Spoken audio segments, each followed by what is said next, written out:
শ্বশুর বাড়ির গাছ বাগানটা দেখতে দেখাইতে। মীরা এগুলা বুনছে কে? এনে আসো, এনে আসো, এনে এনে বসো, এনে বসো, এনে বসো। তুমি বলবো না, এনে বসো, এনে বসো, এনে বসো, এনে বসো, বসো, এনে বসো। এগুলা বুনছে কে? এত সুন্দর আদা আপনারা মন চাইলে যে কোনো জায়গায় বস্তার মধ্যে আদা বন্ধি চাষ, এক বস্তায় অনুমান 5 কেজি করে আদা হবে। এই উদ্যোক্তা মীরা তালুকদার এই ক্লাস 3-তে পড়ে এই মাথায় কিভাবে ঢুকলো পরে? ও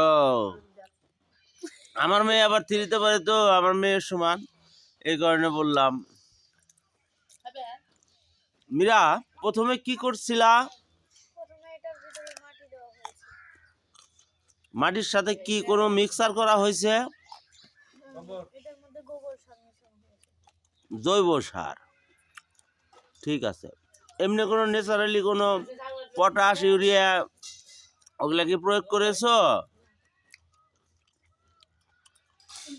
তুমি কি এই কাজ এবার প্রথমে করলা না গত বছরও করছিলা? এবারই প্রথমে।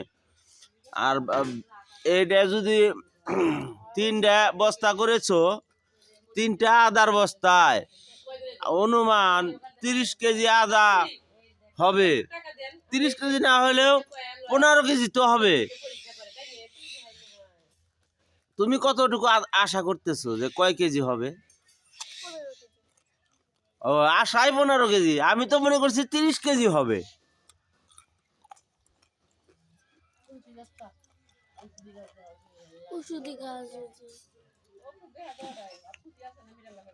এটা হলো ঔষধি গাছ।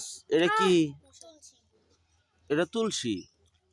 ঠান্ডার রোগীরা এই তুলসী গাছের ডগা খায়, পাতা খায়। যাই হোক, আগামী বছর তুমি এই কতটি বস্তা করতে চাও মীরা তালুকদার? 50 বস্তা।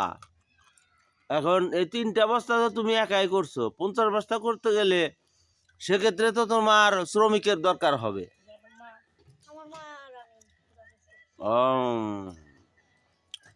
ধন্যবাদ। এই ক্ষুদে উদ্যোক্তা আপনাদের সাপোর্ট চাচ্ছে এবং কি শিখাতে যাচ্ছে কিভাবে আদা চাষ করতে হয়, বস্তাবন্দি আদা চাষ।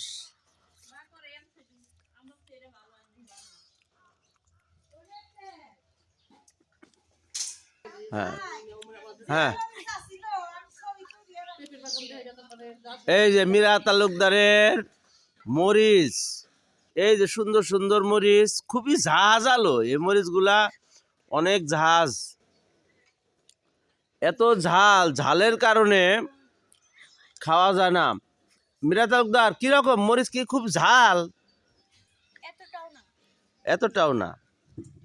তোমরা কি মরিচ কিনে খাও?